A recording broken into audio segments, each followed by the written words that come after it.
Good afternoon, everyone. My name is Dave Thielett, and it's my pleasure to kick off this Smart Manufacturing episode number 3 Tech Talk with our AWS partner, Syntax. Today, we're going to talk about how machine learning and IIoT can improve OEE for customers, and how some of the innovative technologies with AWS and our partners work together to provide enhanced value for our customers in product quality and machine maintenance solutions. Joining me today is Jens Beck from Syntax. Jens works to develop innovative IoT and analytics solutions and services. He has over 20 years of experience in business analytics and SAP ERP solutions.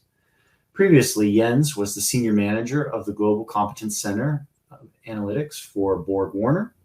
He was the co-founder and co-owner of Consultants at Work GmbH, an SAP consultancy. Also joining me today is Martin Vannemuller, solution architect specializing in IoT and analytics and AI with Syntax. And I will be your MC throughout the presentation. I lead our IoT partner solution development in AWS for manufacturing solutions. I'm now going to turn the time over to Jens to kick off the program. Thanks for the introduction, Dave. Good afternoon from my side as well. It's a pleasure having you today. Maybe just explain a little bit why Syntax talks about manufacturing and optimizing manufacturing. We have a 30 years experience in manufacturing and connecting industrial equipment, and you see a couple of nice logos we have done in the past. And this is mainly because our industry DNA based on our former Freudenberg history. So we used to run our own MES software for 35 years, which was called Adicom, and in around 2015 changed to favor the SAP-centric digital manufacturing portfolio like MII, MES, in the latest times digital manufacturing cloud. Yeah, and basically like 4 years ago, we started saying that manufacturing is good to reduce OEE or optimize OEE to a certain extent. But with the new technologies coming available, particularly in AWS and public cloud, you could do things like a digital twin, do very easily things like data science and AI, and just even drive that a whole way further. And this is basically the topic we're going to talk through today based on a customer example. So I hope you're as excited as me going through this exercise. So how did it start? You see on the left-hand side, we have the SAP manufacturing ERP. That's kind of interesting because you kind of need this data or similar data, because it could also be historian data or Oracle data. But you need this process data together with your operational data really to go into the predictive areas, which we will see in a split second. But what we found out is when we connect the PLCs, the SCADAs, or when we retrofit machines, we can really go a whole step further. And this covers things like translations and working with specialists in like Moses for vibration. So we have a whole partner ecosystem when it comes down to OT connection to really be basically the unlocking part to make all of the shop floor equipments talk to the cloud simultaneously. So we come up, what we've built is we build our own little digital twin solution, nowadays based on TwinMaker, of course, and we enhance this with a lot of microservices around it, the lookout services for starters, but also SageMaker for the more complex solutions. But we come and jump through that in a second. And though we originally started looking on the shop floor, we soon found out that if what you produce on the shop floor is something that can be smart as well, this is again a door opener for really a digital business transformation, changing your whole business models, not selling the products, but selling what the product does. Let's take the forklift example. So instead of selling a forklift, you'd simply sell the tons lifted. That includes the maintenance of the forklift, that includes the spare parts, it includes all of it. It's just a service instead of a product. So what you will learn in today's session is how customers can improve sustainability KPIs with IoT and machine learning, understand how AWS and Syntax help to achieve these improvements in predictive quality, and learn how to leverage data from your own ERP or any other mission-critical operating systems you have to really innovate around these two topics of predictive quality and predictive maintenance. So the whole thing we basically discuss here is a journey to a data-driven mindset. So assuming that you do collect data, and I'm sure all of you do to a certain extent, the thing is, what do I do with all the data? How do I funnel the data together? How do I orchestrate and manage it and really come to an insight, to an action to really get something from my data? On the left-hand side, you see the predictive maintenance, and the roadmap there is pretty simple. So it starts with condition monitoring or threshold monitoring, which is basically nothing else than a rule engine where the knowledge of your frontline worker is manifested in a system, in a database, so that the knowledge does not go away and can be consistently applied. Very first starting point, pretty easy to do. Second thing that normally comes very close after that is just starting with a slow anomaly detection or early anomaly detection. So we're talking about outliers, deviations from medians, averages, things like that. When you then have this kind of things already and you can align it with your scrap data, your quality notifications, your maintenance orders, then you really start recognizing patterns. Doing that with SageMaker, you can create a model which then drives you towards zero unplanned downtimes, which is really a huge business benefit.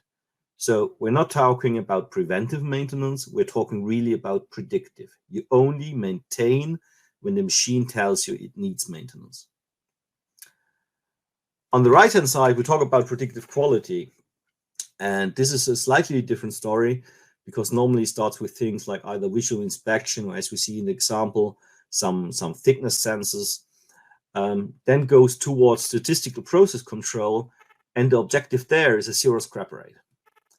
And again, you not only need the process data, the running data, the operational data, you also need the business data to combine to really recognize the patterns when an error starts occurring.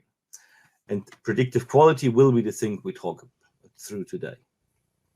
Hey, Jens, I just wanted to point out something here. I think, as you've described these journeys from to a predictive maintenance or a predictive quality scenario, it kind of assumes that the customers are capturing various operational data points in the first place. And many times these solutions, as they exist today, are on-prem with manual processes. So I'm curious if you could just talk a little bit about some of the best practices you've seen from customers looking to unblock that data or gain access to that data that previously wouldn't have been available.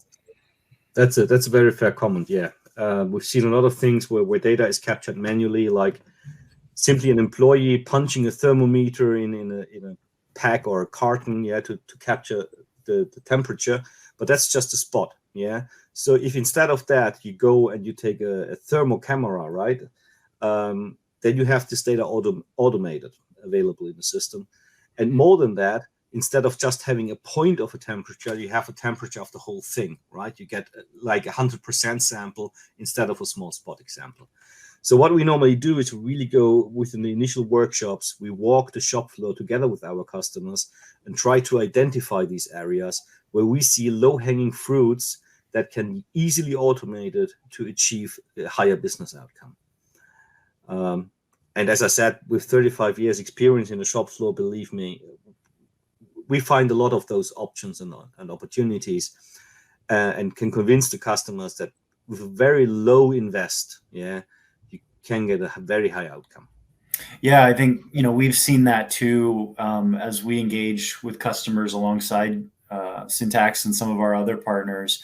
We see what does that reduction in unplanned downtime or scrap or, improvement in that quality. We see that sometimes creating business value, like, reducing operating costs by up to 25%, or increasing gross margins by up to 33% on aggregate across our customers. Obviously, it depends on where they're starting from and the sophistication level of what they're doing today, but fairly sizable business outcomes that can be driven from these types of use cases.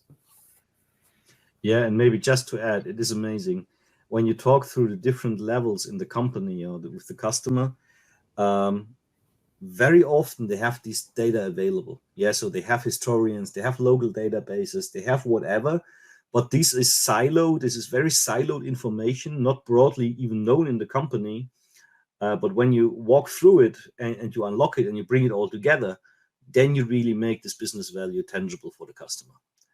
And this is normally it's all there. A lot of it is already there, and the people are just not aware. All righty. So what we came up with, basically something like a process data explorer, right? So we have what we call a Suntex shop floor connect, and it connects to a lot of things. It talks more than 300 different protocols, where we leverage again some of our partners for the translations. But we natively also talk to MES systems, to SCADAs, to databases. We take the data in the cloud, raw. That's very important. And then do two things with it. First of all, of course, we cleanse it, we transform it, we also enrich it to a certain extent, and then we store it in a twofold manner. First of all, really raw for data scientists to work with. Second of all, already in a human interpretable manner. So more in a data warehouse approach, in a structured approach. So instead of timestamp or time series data, you suddenly see average per cycle or average per shift or things like that, yeah, depending on what the customer wants. We have that readily available. We love to call it our lakehouse solution.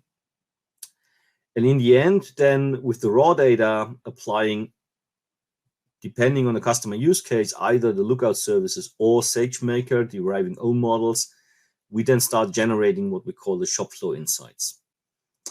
And really the sweet spot, we don't stop there. So it's not just we tell you, we show you, but we create actions out of it. So we go back towards your ERP, towards your MES, and create notifications, quality notifications, maintenance notifications, whatever it is. Because we really believe that this whole has to be a closed loop. Yeah, it has to be a closed circle. And what we also believe is that our customers, or a lot of customers, what they need to start entering this journey, they need a ready-to-consume solution, right? So what we created, our IoT portal, is around 60 to 80% ready-to-use portal. Of course, on the connectivity side, it's always a little bit customer-specific. We can also customize what you see here. We can customize it to the corporate identity of the customer. Then maybe on the modeling side, there's a little bit of adjustments. But basically, we promise when you start with us after the initial workshops, within 6 weeks, you have your first business value in return. And we found that this templatized approach is really unlocking this value for a lot of customers. Yeah, and this is exactly what they're requiring. So very small initially invest, you get convinced, you see the benefit, and then you roll it out and grow larger. Yeah, I think this is a really critical point. When we talk about these sorts of modules, if you think about it, just in the United States, 90% of U.S. manufacturers are small and mid-sized businesses, and that's may not be quite the same percentage across the globe, but I would imagine it's pretty close. And so having these types of modules or accelerators is really critical to shorten that time to value for customers. In the last few years, AWS has made a concerted effort to democratize things like the IoT services or the AI/ML services, which, making those things available to partners like Syntax really lets those SMB manufacturers who don't have a team of data scientists on staff necessarily, or haven't historically had the budget to do, artificial intelligence or machine learning, they're then able to realize those benefits, like you said, in a truncated period of time. And we see more and more of our industrial customers that want a solution to a specific business challenge in sort of a ready-made package. because it gives them clarity on the benefits of that solution that they're investing in, the costs, the delivery expectations. And so, I just want to hit on that again, as we talk about some of these things, the ability to get started at that 60-80% of the way there module really helps build that business case quickly in a POC, or as our customers are testing those things with Syntax. Absolutely. Thanks for highlighting this. So in general, operational intelligence, what do we talk about? I'm sure a lot of you have already seen this graph in different versions. So basically you have these 4 different stages. The descriptive one, that is just showing you what is happening. Yeah, a lot of you have this in place in on-prem solutions, some in manual data collection, so it's a little bit retrospective maybe. The challenge is just availability of data and the collection of data from different sources. When you then come to the next one is, why did it happen? This is a little bit more complex because you need to understand the relationship between input and output. You need to define the rule cards and create automatic dashboards. So a lot of customers we've seen are either still struggling here, or latest here that they start having some issues to get that last step. And it's really great to see that, as we've discussed before, that with a preset solution, you can really rock them through the first 2 and into the third, and also way into the third quarter. So the predictive analysis is really, again, the correlation between input and output. But mostly the challenge we see in our customers is, as you rightfully said, they don't have data scientists. They don't have all the different skills you need. And this is why we happily jump in and help them out and provide this already. And for the last one, that's prescriptive analysis. And this is a little bit like the Holy Grail, I would say. This is really not only telling you what will happen, but what you have to do, and maybe also in the light of when is the best point in time. So let's assume a machine tells you, I need maintenance in 2 weeks. It would be super smart if the same algorithm tells you, and by the way, within these 2 weeks, in 1.5 weeks, it's the optimal time because we have a production downtime anyhow, because we're changing the setup of the machine. So this is what prescriptive analysis is all about. But as I said, this is the last step. If you're there, you're fully there. Then you're really the gold standard. But there is really the problem. It's missing standards, it's integration into production systems. That's a little bit different challenge. Yeah, and I think it's important to point out here, there are systems today in many companies that we see, in many manufacturers, that probably hit those first 2.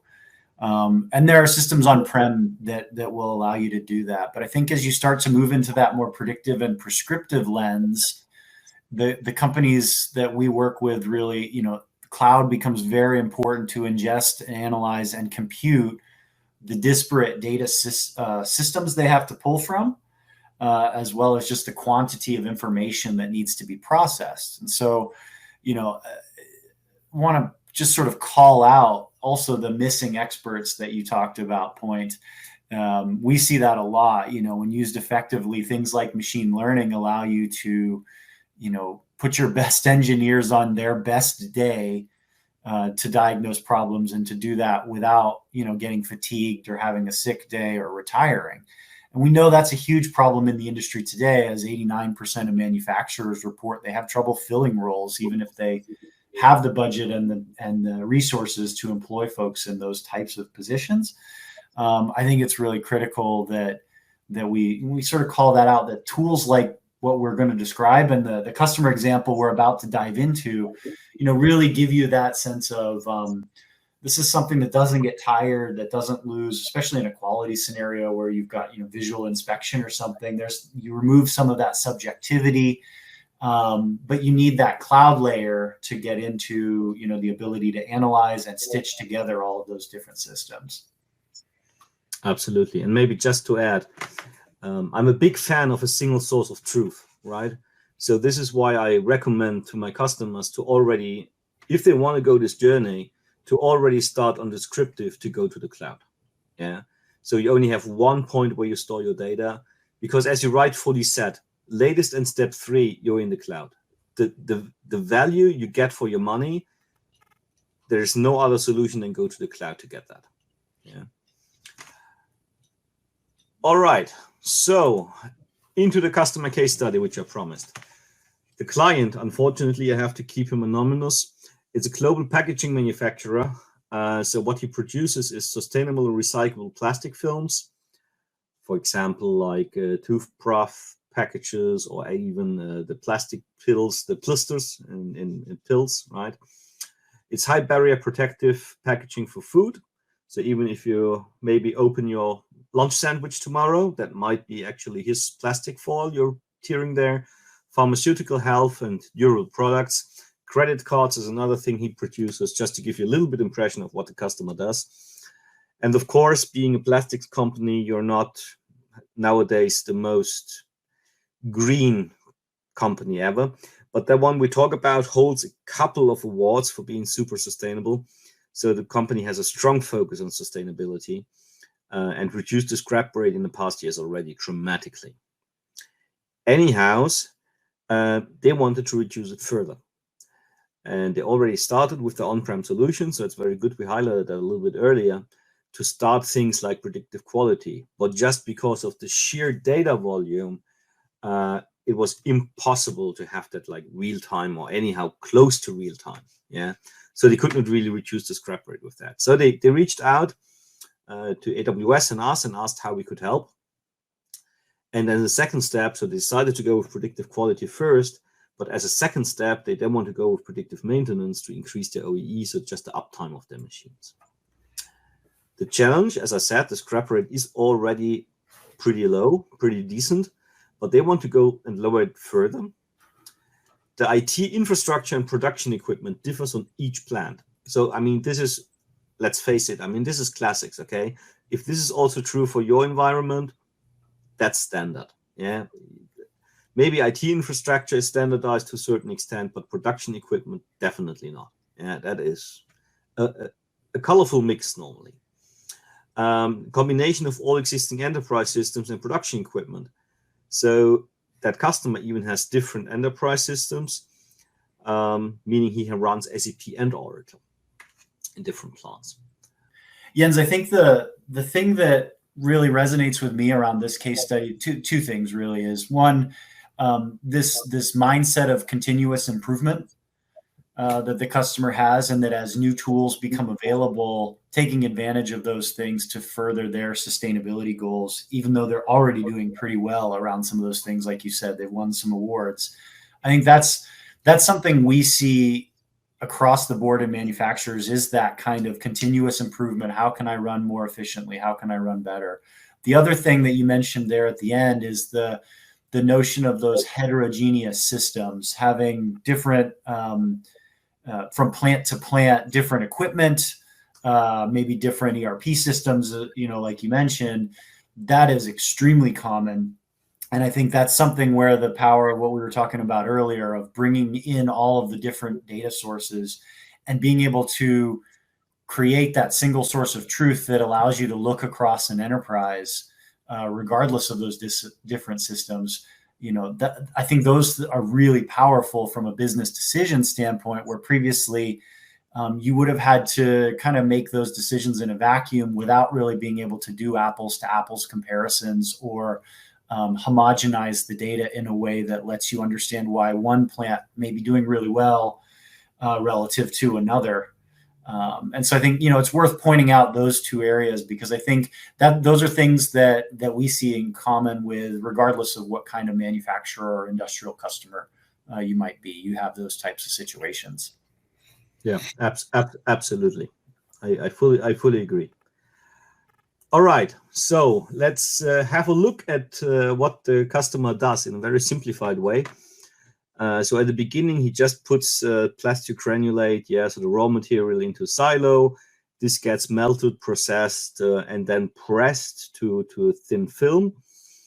And at the end of this process, so it's warm still, there's a sensor that measures the thickness. and then it continues and it ends up on a finished coil. And that coil weighs up to multiple tons. Okay, just to give you a little size perspective. So that sensors were actually put in place just recently, just when we started the project. So before that, the customer just had the following things. He knew already he has 3 different problems. The one thing is the gauge band. So that's continuously a higher track width on film surface, which is caused by a punctual thickness deviation. And it just accumulates as you roll up the foil on the coil. And the result is really that you have this gauge band. The second problem is what's called the lay flat problem. And that is just like you have the film creases along the edges. So that's a deviation which is not a line. It's just like a zigzag pattern that is at the edge in the center of the coil. And when the coil is unwound, the edge is uneven and you cannot process that foil any further easily, right? So that is scrap. So if you have either a gauge band or lay flat, the whole coil is scrap. And then something we all know very easily whenever we roll something together, that's the telescoping problem. So the film roll does not wind up evenly. Yeah. So one side, is just sticking out like a telescope. And this is actually the thing, is that one side of the film is produced thicker. This thickness creates more tension, and that results in the inner roll slips to the thinner side of the roll. That's the root cause. Actually, I never reflected on that one. So now I try to spend more. Yeah. Whenever I roll something up, I spend a little bit more attention on it. So the solution was pretty clear. While producer, and maybe, sorry, I should have added, when this coil is rolled up, the coil is still warm. And the errors you only see after the coil is cooled down. So basically, you only see it way after it has been done. So this is just scrap. So the idea was, in the middle of the process where it's still hot, sense the minor thickness deviations, and we really talk about minor. Yeah, it's just adding up on the coil. Implement statistical process control, and then intervene directly in the process by adjusting the machines. This is what we're doing for them. Of course, using SageMaker in that case, or SageMaker models. And in the pilot, in the first plant, we already achieved additional reduction of the scrap rate, which makes me very proud of my team. So Jens, appreciate you articulating kind of the 3 primary challenges in this scrap rate. Walk me through, the approach that you took with this customer. Who did you engage with? What kind of timeline in terms of identifying these sorts of issues? Were they already aware of them? Were there any surprises that came out as you sort of went through the scoping process to create, kind of the first POC of this? Help me understand the process there. Yeah, that was very interesting, because we started and it took some time until they got the POC approved. But we had an NDA in place very early in the process. So what we agreed on is that they send us their data and we start working on the data. And they had a fair understanding, but they didn't tell us. Yeah, so they had a fair understanding of what the errors are and how the patterns look like. But anyhow, they just gave us the raw data and said, like, guys, just do your magic. So this is what my data scientists did. They looked at the data, they found the patterns, they found these 3 problems in the data, and gave that feedback back and said, like, okay, this is what we found. And the customer just smiled and said, like, yeah, that's what we found as well. But the way they found it was, of course, with on-prem, with statistical tools. So they have a very good quality engineer, very senior guy. So he knew about the problems. He knew also about how to identify them via the thickness deviations. But anyhow, they let us play just to get trust in what we sold them, which is fair, absolutely fair. We see that in a lot of cases where we work with offline data, like CSV uploads or whatever files we get. We start playing with the data to prove that we can really add value, and only then start a POC implementing and automating it. And this is also how we work with this customer. No, that's interesting. I think so you were looking at kind of the historical data to earn trust, and that's something we see quite commonly as well in terms of customers, willing to give a little bit of historical data in the background, see what we can do with it, and then move forward. That's a fantastic approach if the customer already has that information to be able to look at. Yeah. I mean, absolutely. I mean, all this journey to data-driven mindset is a huge cultural change for an organization. Yeah. And it has to come with trust in the data, trust in your providers. So I only appreciate if people do that, because the more trust and the more excitement you get, the greater your success will be. So we talked a lot in theory, but let's put some flesh to the bone. So if any of these three errors, or all three of them, occurs, we currently in the POC on this line saved the customer 8 tons of scrap. So 8 tons of scrap per error occurrence is the number which we can currently save just by automating this models. I think this is quite impressive. And really, we're already working on the next contract on rolling it out across the whole plant, 37 plants worldwide. Well, so that's 8 tons of scrap per error type? Per error occurrence. So when any of these occurs, because we recognize them all, and even sometimes you have the telescoping plus the lay flat plus the gauge band. Sure. Yeah. So in whatever combination, if there is an error, we recognize it, we adjust the machine, 8 tons of scrap saved. That's incredible.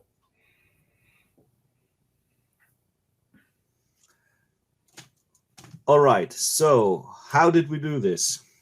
So this is our reference architecture. So on the left-hand side, we are on-prem, on your shop floor, or on your SAP systems, which by the way, don't have to be on-prem, but too much detail. So we connect your industrial equipment, if it's not already talking. I always say there's 3 generations, right? There's the young generation that talks to the cloud natively, all smooth, not much to do. There's the middle generation like me that talks, but not to the cloud. So you have to translate the talk to make it cloud compatible. That's where we work together with device voice preferably. Or you have the generation, what I call my dad's generation, that doesn't talk at all. And that comes into retrofitting, where we work with partners like CloudRail or Pebble and Fuchs to really put sensors on your equipment to make them talk, to make them smart. So when we do that, that's basically then in the data handler. This is where we talk. This is the data intake, the first part of data orchestration, cleansing. That takes part in the data handler. Then it runs through the rule engine, which is the home of the condition monitoring.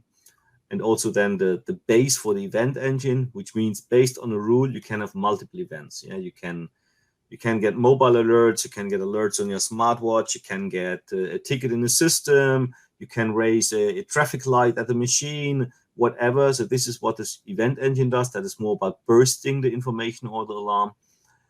And the IoT data space, this is our lake house. So you see there's various services, right? So there's of course time stream, there's S3. There's Redshift for the data warehouse component. There's Lake Formation to orchestrate all of it nicely. And there's Aurora because we need some relational data as well. And then, as I described before, we apply either lookout for equipment, lookout for vision for starters. We can also combine data to get more insights with Amazon Forecast. An example for that is if you want to understand if there's external dependencies, maybe data you don't have yet. Yeah. Market dependencies, weather dependencies, stuff like that. Amazon Forecast is a perfect source or first source to get such external information at a low cost, sometimes even for free.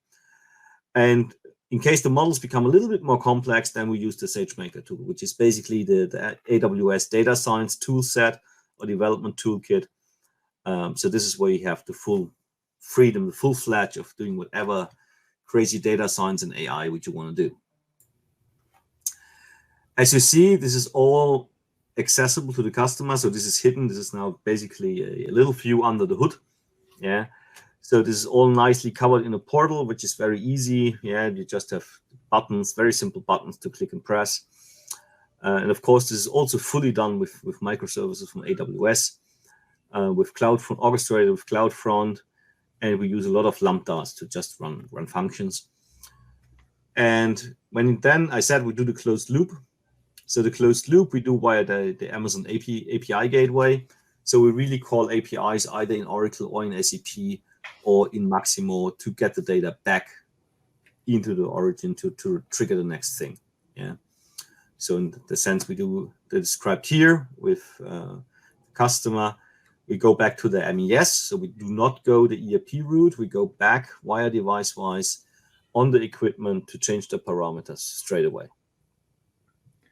So I really appreciate the deep dive here into what's happening under the hood. I think in most cases with the customers, they don't necessarily ever see any of those kind of things. Their experiences with your portal, and I think that's the way it should be. We want it to be as simple as possible so that it's easy to understand, accessible to an operator that's running on the shop floor. And then, as you just were pointing out, the ability to do the closed loop on it is super important.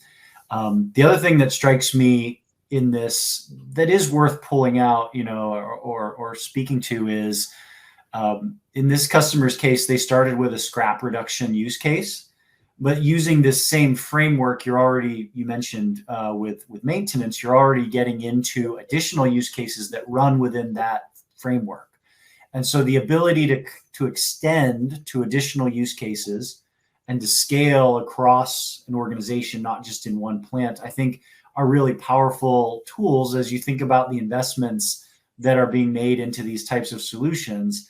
One of the biggest challenges that we see organizations, manufacturers have is they have a bunch of point solutions that don't talk to each other, that don't run on a common platform or have the ability to work together. And it becomes very confusing and very costly as an organization to maintain. And I think the value in what you are articulating here and the modules that are built on top of this kind of framework allow you to mitigate some of the risk of having that kind of data silos and point solutions scenario that, I think characterizes most manufacturers in the last 30 years.